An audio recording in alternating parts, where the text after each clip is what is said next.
online Manipur YouTube channel स्पेंग ma'am पुनः पोम कहना तराम नौसरी अहमदेम मरु पावम अपडेट थमजगे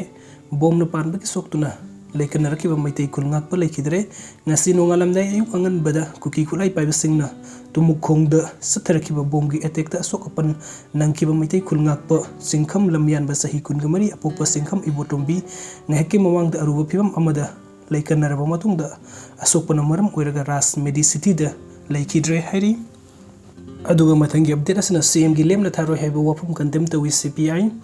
नारुल की थौदंग पाउसे की पाउमी ओइरंब निंगोंबम जेम्स पोन कुकी मिलिटेंट सिंगना नोंमैना कापतुना हाथन की बाहायबसी मणिपुर लेंगा पिंगाक बिबंगम लोरिदब माराल अमनी ममल यामलब नाहा कयाबु खंगु थक्ता पुंसी पिखमना की बाहायबसी थमोय सोकना नोंगाइतब फावी कदांगबन की थौदोक सेनब सिंग लेमना थारै कोमिंग ऑपरेशन तौगनी हाइब सीएम की वफम कंटेम तवी हाइना Communist Party of India office secretary न थादोरप सेरोल अमना फोंदोरकली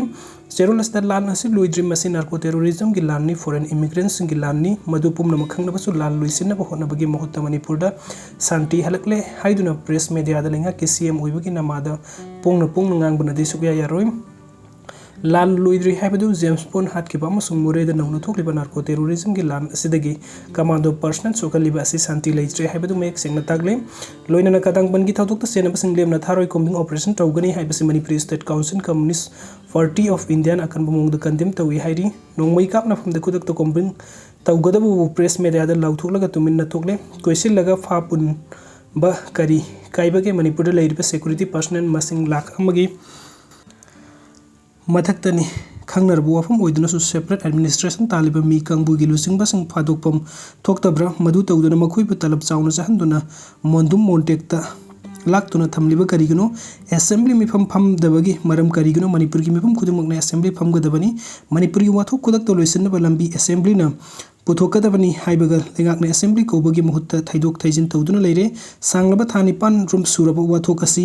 लोइसिनबगी मुहूर्त मतम लेंदुना लेबिनदि मियामना अपेनबा ओइरोय हाइरि मायंग लंजिंग की जेम्स पोन मेहत सेनबसिंग खुदकता फादुना आइन की मतुंग इन्ना चैराक पिगदबनी लोइनना लेखिद्रबगी इमुंग दलेंगा की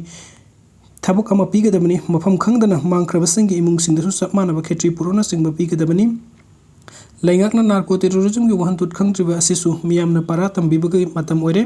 नार्को टेररिज्म की सथरिबा कंगबु असि कना कनानो हाइबदु मसक खंगदोकपा मतम ओइरे अदुगा लोइनना नेशनल हाईवे सिंगदा नार्को टेररिस्ट सिंगना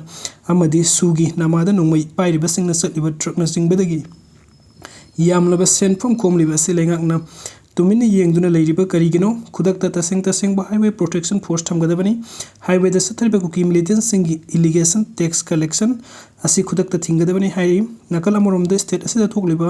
वाथोक सिदगी मिफम खुदिमकना लेबा की मथकता असोइबा कैमरोम ngang मसिना मरम ओइदुना कंगलिपा की मैरागी एडिटर वांखेमसा समजाइबु फादुना थंबा हाइबसि